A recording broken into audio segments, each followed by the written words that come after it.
ఓం మహాగణాధిపతయే నమః. ఓం గురుభ్యో నమః. ఓం శ్రీమాత్రే నమః. పరమేశ్వర స్వరూపమైనటువంటి జ్యోతిష, వాస్తు మరియు ఇతర అనేకమైనటువంటి శాస్త్రములను మనకు అందించినటువంటి మహర్షులకి నమస్కారం. హయగ్రీవ హయగ్రీవ హయగ్రీవేతియోపధేత్తస్య నిస్సరతే వాణి జహ్నుకన్యా ప్రవాహవత్. అరుణాం కరుణాతరంగితాక్షీం ధృతపాశాంకుశపుష్పబాణచాపాం అనిమాదిభిరావృతాం మయూకైః అహమిత్యేవ విభావయే భవానీం. శ్రీమాత్రే నమః. ప్రేక్షకులకి ఆ లలితాంబిక అమ్మవారి యొక్క అనుగ్రహం పరిపూర్ణంగా కలగాలని మనస్ఫూర్తిగా కోరుకుంటూ మనం ఈరోజు శ్రీ విశ్వవసునామ సంవత్సరంలో ద్వాదశ లగ్నముల వారికి, లగ్నం తెలియని వారి రాశి నుంచి చూసుకోండి, రాశుల వారికి ఏ విధమైనటువంటి ఫలితములు ఉన్నాయి, అదేవిధంగా ఏ విషయాల పట్ల జాగ్రత్త వహించాలి, మరియు ఎవరెవరు ఏ దేవత ఆరాధన చేసుకుంటే బాగుంటుంది అంటే అందరూ సకల దేవతలను ఆరాధించవచ్చు. కాకపోతే మీ పంచమాధిపతి ఎవరు, పంచమంలో ఇప్పుడు సంచరిస్తున్నటువంటి గ్రహం యొక్క అధిష్టాన దేవత ఎవరు అనేటువంటి విషయాలు చెప్తుంది నేనైనప్పటికీ కూడా చెప్పిస్తుంది సాక్షాత్ లలిత అమ్మవారిగా భావిస్తూ ఒక్కొక్క లగ్నము లేదా రాశి నుంచి మనం తెలుసుకుందాం. కన్యా లగ్నము, కన్యా రాశి. ఈ యొక్క రాశి వారికి శ్రీ విశ్వవసునామ సంవత్సరంలో రాహువు, కేతువు, గురువు, శని యొక్క మార్పుల వల్ల కలిగేటువంటి ఫలితాలు చూసుకున్నట్లయితే ప్రధానంగా ఇక్కడ మీకు తృతీయ అష్టమాధిపతి అయినటువంటి కుజుడు లాభస్థానంలో ఉంటున్నాడు. కాబట్టి నీచంలో లాభస్థానంలో ఉండే గ్రహం మంచిదే ఒక రకంగా చెప్పాలంటే. కాకపోతే ఈ మూడవ అధిపతి అష్టమాధిపతి లాభంలో ఉన్నందుకు ఆకస్మికమైనటువంటి సంఘటనలకు కూడా ఎక్కువ ప్రేరేపిస్తూ ఉంటాడు కుజుడు లాభంలో ఉండడం వల్ల. కాబట్టి ఆకస్మికంగా మనకి ఏదైనా కలిసి వస్తుందని ఏదో కొంత ధైర్యం చేసేటప్పుడు కొంచెం జాగ్రత్తగా ఉండండి. అది కూడా మీరు చంద్రుడు గనక గోచారంలో అశ్విని, భరణి, కృత్తిక 1వ పాదంలో సంచరించేటప్పుడు, అలాగే పునర్వసు 4వ పాదము, పుష్యమి, ఆశ్లేష, మఖా నక్షత్రాల్లో సంచరించేటప్పుడు, తులారాశిలో ఎప్పుడైతే మీకు చిత్తా 3, 4, స్వాతి, విశాఖ నక్షత్రాల్లోని మకర, కుంభరాశిలో చంద్రుడు సంచరించేటప్పుడు మళ్ళీ లాభాలు కూడా ఇస్తాడు ఆ సమయంలో తీసుకునే నిర్ణయం ద్వారా. ఇక అదేవిధంగా లగ్నంలో ఎప్పుడైతే మీకు కేతువు యొక్క సంచారం జరుగుతుందో ఇది ప్రధానంగా కొంత వైరాగ్య ధోరణి ఇంతకాలం నుంచి ఇచ్చింది. ఎప్పుడైతే మీకు జూన్ నుంచి కేతువు 12లోకి వెళ్తాడో ఈ 12లోకి వెళ్ళినటువంటి కేతువు గతంలో ఉన్నటువంటి వైరాగ్యము, విసుగు, ఒక రకమైనటువంటి దేని మీద ఇంట్రెస్ట్ లేనటువంటి దాని నుంచి పక్కకి జరగడం జరుగుతుంది కేతువు. అయితే ఈ జూన్ నుంచి ఎప్పుడైతే మీకు 12లో కేతువు వెళ్తాడో వివాహ జీవితము మరియు ఇన్వెస్ట్మెంట్స్ విషయంలో కొంచెం జాగ్రత్తగా ఉండండి. అలాగే సప్తమ రాహు ఎప్పుడైతే మారుతున్నాడో 6వ స్థానంలోకి, 6వ స్థానంలో ఉండేటువంటి రాహు చాలా మంచివాడు. అంటే శత్రువుపై జయాన్ని మరియు పరాక్రమాన్ని, స్పోర్ట్స్ రంగాల్లో బాగా కలిసి రావడము, ఇటువంటి యోగాన్ని రాహు ఇస్తున్నాడు మీకు. అదేవిధంగా ఈ యొక్క సంవత్సరంలో మే 15 లోపల మీకు ఏదైనా విద్యా సంబంధంగా చూసుకున్నట్లయితే స్కాలర్షిప్స్ రావడం కానివ్వండి చదువుకునేటువంటి విద్యార్థులకి, అదేవిధంగా గృహపరంగా కలిసి రావడం కానివ్వండి, మరియు గృహపరంగా ముఖ్యంగా ధనం రావడం కానివ్వండి, ఇవన్నీ కూడా ఇక్కడ గోచరిస్తున్నాయి. అలాగే ఇష్టపడిన వారిని వివాహం చేసుకునేటువంటి ప్రయత్నం ఈ సంవత్సరం ఫలిస్తుంది. పంచమాధిపతి అయినటువంటి శని సప్తమంలో ఉన్నందుకు, కాకపోతే షష్టమాధిపత్యం కూడా శని భగవానుడికి వచ్చినందుకు కాస్త ఘర్షణాత్మకమైనటువంటి వాతావరణం జరిగి తర్వాత ఫలించడం జరుగుతుంది. ఇక వ్యాపార సంబంధించినటువంటి విషయాల్లో మొదటి 2 నెలలు కాస్త కుజుడు నీచంలో ఉన్నందుకు కాస్త జాగ్రత్త వహించాలి. మరియు దశమ స్థానంలో గురువు ఉన్నందుకు కాస్త మీ యొక్క జీవిత భాగస్వామి ఏదైనా కొత్తగా కోర్సెస్ చేయడం కానీ, లేనట్లయితే మీ జీవిత భాగస్వామి పేరు మీద ఏదైనా ఆస్తులు కొనుగోలు చేయడం కానీ చాలా స్పష్టంగా గోచరిస్తుంది. అదేవిధంగా కాస్త మొదటి 2 నెలలు అన్నదమ్ముల వరుస వాళ్ళతోని కొంచెం ఏదైనా మాట్లాడుకునేటప్పుడు కొంచెం మాతామంతి విషయంలో కొంత జాగ్రత్తగా ఉండండి.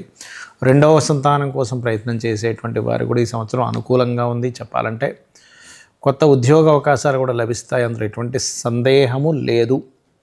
ఇక మీరు చేయవలసినటువంటి దేవతా ఆరాధన, గ్రహారాధన ఏమిటి అని చెప్పి చూసుకున్నట్లయితే గోవులకి కాస్త బీట్రూట్స్, క్యారెట్స్ ఇటువంటివి చేయండి. కుంకుమ మీకు దగ్గరలో ఆలయంలో అమ్మవారి ఆలయం ఉన్నట్లయితే కాస్త కుంకుమను తీసుకెళ్ళి ఆలయంలో వాడుకోవడానికి అన్నట్టుగా భక్తి శ్రద్ధలతో ఇవ్వండి.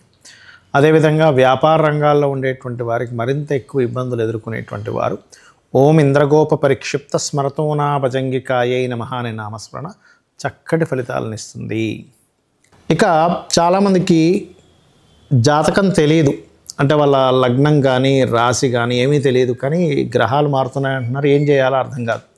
ఒక్క విషయం గుర్తుపెట్టుకోండి, మీ జాతక చక్రం ఎలా ఉన్నా కూడా మీరు కొన్ని విషయాలు కనుక మీరు పాటించగలిగితే ఖచ్చితంగా 100% బాగుంటుంది. ఏమిటవి? నిత్య దీపారాధన, ఉదయము సాయంత్రం ఇంట్లో దీపం పెట్టడం, పంచోపచార పూజ చేసుకోవడం. మీ గ్రహాలు ఎలాగున్నా సరే అనుకూలిస్తాయి, గుర్తుపెట్టుకోండి. రెండవది, మీకు దగ్గరలో అతి సమీపంలో ఏ ఆలయం అయితే ఉందో ఆలయానికి వెళ్ళడం. గోశాలకు కనీసం శని ఆదివారాల్లో ఏదైనా ఒకరోజు వెళ్ళి పిడికెడు బెల్లము, గోధుమ రవ్వ అటువంటివి ఏమైనా తినిపించడం, అక్కడ కొంత సేవ చేయడం చేయండి. మరి ఎక్కువ ఇబ్బందులు ఉన్నాయండి, మాకు మాట్లాడితే గొడవలు అయిపోతున్నాయి అనుకునేటువంటి వారు గోవులకి క్యారెట్స్, బెల్లము కనుక తినిపించినట్లయితే అన్ని విధాలా బాగుంటుంది. అలాగే మరొక విషయం ఏంటంటే, వీటితో పాటు పితృదేవతారాధన, దేవతారాధనతో పాటు పితృదేవతారాధన అమావాస్య నాడు ప్రత్యేకంగా మీరు స్వయంపాకం ఇవ్వడము, కాస్త చలివేంద్రాలు లాంటివి, ఈ ఎండాకాలం ఉంది కాబట్టి చలివేంద్రాలు లాంటివి అక్కడ ఏదైనా మీరు సేవ చేయడము, లేదా పక్షులకి కాస్త నీరు తాగేలాగా ఏర్పాటు కనుక చేసినట్లయితే తద్వారా కూడా పితృదేవతల అనుగ్రహం కలుగుతుంది అనేటువంటి శాస్త్రాల్లో ఉంది. ఇక చాలామందికి ఏమి జరిగినా సరే ఏలినాడ్సని, కాలసర్పదోషం ఇవే అనుకుంటారు. అవి కాదండి. జన్మజాతకంలో అసలు లగ్నం ఏమిటి, లగ్నాన్ని బట్టే మనిషి యొక్క జీవితం ఉంటుంది. అదేవిధంగా ధనాధిపతి ఎవరు, ఏ మార్గంలో ధనం ఉంది అనేటువంటి ధనస్థానాన్ని బట్టి చూసుకోవాలి. చేసే ప్రయత్నం ఎందుకు ఇబ్బంది అవుతుంది, మూడో స్థానం ఎలా ఉంది. ఒక ప్రాపర్టీ కొనుక్కున్నప్పుడు నాకు ఎందుకు ఇబ్బంది వస్తుందంటే వాస్తుదోషం ఏదైనా ఉందా, లేకపోతే కొనుక్కోకూడని సమయంలో కొనుక్కున్నామా, లేనట్లయితే 4వ అధిపతి ఇంకా యాక్టివ్ అవ్వకముందు డియాక్టివ్లో ఉన్నప్పుడు కొనుక్కున్నామా. అసలు కొంతమందికి ఏంటంటే వాళ్ళ జన్మజాతకంలో వాళ్ళ ప్రాపర్టీ కొనుక్కోకూడని యోగాలు ఉంటాయి. అలాంటప్పుడు వాళ్ళ జీవిత భాగస్వామి పేరు మీద కానీ సంతానం పేరు మీద కానీ కొనుక్కోవాలి. అదేవిధంగా వివాహ సమయం అనేటువంటిది ఉంటుంది, ఏ సంవత్సరంలో చేసుకుంటే మంచిది, అది చూసుకోకుండా వివాహ సమయం రానప్పుడు ప్రయత్నాలు చేస్తుంటాయి. ఇటువంటివి చెక్ చేసుకోవాలి. అదేవిధంగా సంతాన సమయం కావచ్చు, వివాహ సమయం కావచ్చు. మరి కొంతమందికి ఇక్కడ ఉండి మీరు ఉద్యోగం చేస్తే బాగుంటుంది. కొంతమందికి విదేశాల్లో, అంటే ఏంటి, దశమాధిపతి 12వ అధిపతి లేదా ధనాధిపతి 12వ అధిపతి కలయికలు ఉంటాయి. అలాంటప్పుడు విదేశీ ధనయోగం ఉంటుంది. అది కొంతమందికి స్వల్పంగా కొంతకాలం వచ్చి వెళ్ళిపోతుంది. అది ఎలా ఉందనేటువంటి చెక్ చేసుకోవాలి. మరి కొంతమందికి వ్యాపార యోగాలు ఉంటాయి, జాబ్ చేసే యోగాలు ఉండవు. అంటే 11వ స్థానాధిపతి లేదా శనికేతువుల యొక్క కలయిక, ఇట్లాంటి కాంబినేషన్స్ ఉంటాయి. అలాంటి వారు ఆ యొక్క కాంబినేషన్ ఎలా ఉంది ఏమిటనేది చెక్ చేసుకోవాలి.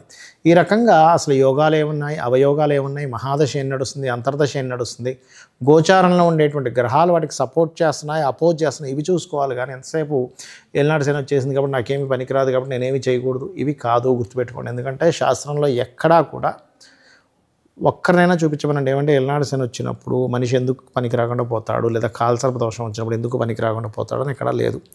కాలసర్ప దోషాన్ని కాలానికి అప్లై చేయమని చెప్పారు, జన్మజాతకానికి అప్లై చేయమని చెప్పలేదు. అంటే ఏమిటి, పలానా దగ్గర సునామీలు వస్తాయి, లేదా కరోనా లాంటివి వస్తాయి, లేనట్లయితే భారీ వర్షపాతాలు వస్తాయి, యుద్ధాలు వస్తాయని చెప్పడానికి చెప్పారు. ఎందుకంటే 140 మంది ప్రెసిడెంట్లకి కాలసర్ప దోషం ఉంది. మన వాళ్ళందరూ ప్రెసిడెంట్లు అట్లా అయ్యారు. మన మెగాస్టార్ చిరంజీవి గారికి కూడా కాలసర్ప దోషం ఉంది. కాబట్టి ఏంటంటే వీటిని పెట్టుకొని మూఢత్వంగా ఉండకండి. శాస్త్రం ఏం చెప్పింది, గ్రహం ఏం చెప్తుంది, గ్రహం ఎలా ఉంది, మీకు ఎందులో యోగం ఉంది, ఎందులో అవయోగం ఉందో తెలుసుకొని వెళ్ళడమే జ్యోతిష్ శాస్త్రం. అయితే ఇవన్నీ ఒక ఎత్తు అయితే, మన జన్మజాతకం ఎలా ఉన్నా కూడా అమ్మవారి పాదాలను ఆశ్రయించి మనం చేసే పని ధర్మంగా చేసుకుంటూ వెళ్ళిపోయామా, అమ్మవారే మొత్తం చూసుకుంటుంది.